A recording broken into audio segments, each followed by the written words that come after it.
Welcome back to my channel Mallika's lifestyle. আশা করি আপনারা সবাই ভালো আছেন, আমরাও ভালো আছি। তো আজকে বুধবার, মুসলমানদের একটা কি পরব আছে, তো হাজব্যান্ডের ছুটি ছিল, সেই জন্য আজ সকালে বাজার করে নিয়ে আসলো। মেয়ে একটুখানি টাইমের জন্য এসেছিল। তো আমাদের আজকে বিয়েবাড়ির নেমন্তন্ন আছে, তাই সকাল সকাল তাড়াতাড়ি রান্না করে খাওয়া দাওয়া করে সেজে গুজে এই যে বেরিয়ে যাচ্ছি আমি, আমার বান্ধবী, ওর ছেলে আর আমার হাজব্যান্ড। তো গাড়ি করেই যাচ্ছি আমরা। মেয়ে শ্বশুরবাড়ি চলে গেছে দুপুরে খাওয়া দাওয়া করে, আমরা বিকালবেলা 6টার সময় বেরোলাম। তো এই কল্যাণী রোড হয়ে যাচ্ছি ব্যান্ডেলে, বিয়েবাড়ি হচ্ছে ব্যান্ডেলে। তো এত সুন্দর কল্যাণী রোডটা করেছে যে কি বলবো, দেখতে দেখতে যাচ্ছি, সেই জন্য একটু ভিডিও করে নিলাম। দারুণ সুন্দর, দেখতে থাকুন।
এই যে দেখতেই পাচ্ছেন বিয়েবাড়ি পৌঁছে গেছি।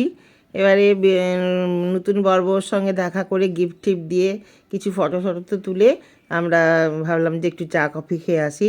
তো বাইরে এসে কফি, কাবাব ঠাবাব, fish ball, phuchka, cold drinks অনেক কিছু খেয়েছিলাম। তারপরে সবার সঙ্গে দেখা, গল্প, হাসি ঠাট্টা, আত্মীয় স্বজন, বন্ধুবান্ধব সবার সঙ্গে দেখা এবং কিছু সেলফিও তুলে নিয়েছি। তারপর অনেকেই আত্মীয় স্বজন, এগুলো সব আমার শ্বশুরবাড়িরই আত্মীয়, এগুলো সমস্ত। এই যে আমি আর আমার বান্ধবীর পরে লাস্টে বাইরে একটা জায়গা আছে ফটো তোলার, সেখানে ফটো তুলে নিলাম। এখানে নতুন বউয়ের সঙ্গে, আর এই পাশে হচ্ছে আমার দাদার মেয়ে, ওরই ছেলের বিয়েতে গিয়েছিলাম। এখানে আমিও দাঁড়িয়ে একটা ফটো তুলে নিলাম। ঢুকছি, এটা বিয়েবাড়ির গেটটা করেছে, খুব সুন্দর সাজিয়েছে। এই যে এখানে কিছু ওর আমার হাজব্যান্ডের বান্ধবীর সাথে বন্ধুর সঙ্গে একটু কথা বলছিলাম। তারপর 9:30 বেজে গেল, এই যে আমরা খেতে চলে আসলাম। কারণ বললো এবার কনে যাত্রী এসে যাবে, তোমরা খেয়ে নাও। তো এই যে বসেছি, পাশে আমি আছি আমার বান্ধবীর পাশে, সামনে হাজব্যান্ড, আর এখানে ওই বান্ধবীর ছেলে আর ড্রাইভার খাচ্ছে। তো হেন কোনো জিনিস নেই যে করেনি বিয়েতে, প্রচুর খাবার করেছিল আইটেম, প্রত্যেকটা খাবারই খুব সুন্দর ছিল। যাক গিয়ে খাওয়া দাওয়া করে আত্মীয় স্বজনের সঙ্গে দেখা করে এবার আমরা ফিরছি, কারণ অনেকটা রাস্তা ফিরতে হবে আবার সেই শ্যামনগর। তো এত গরম লাগছিল, তারপরে আবার খাওয়া দাওয়া করেছি। তো খুব ভালো লাগলো। ভিডিওটি ভালো লাগলে লাইক করে দেবেন।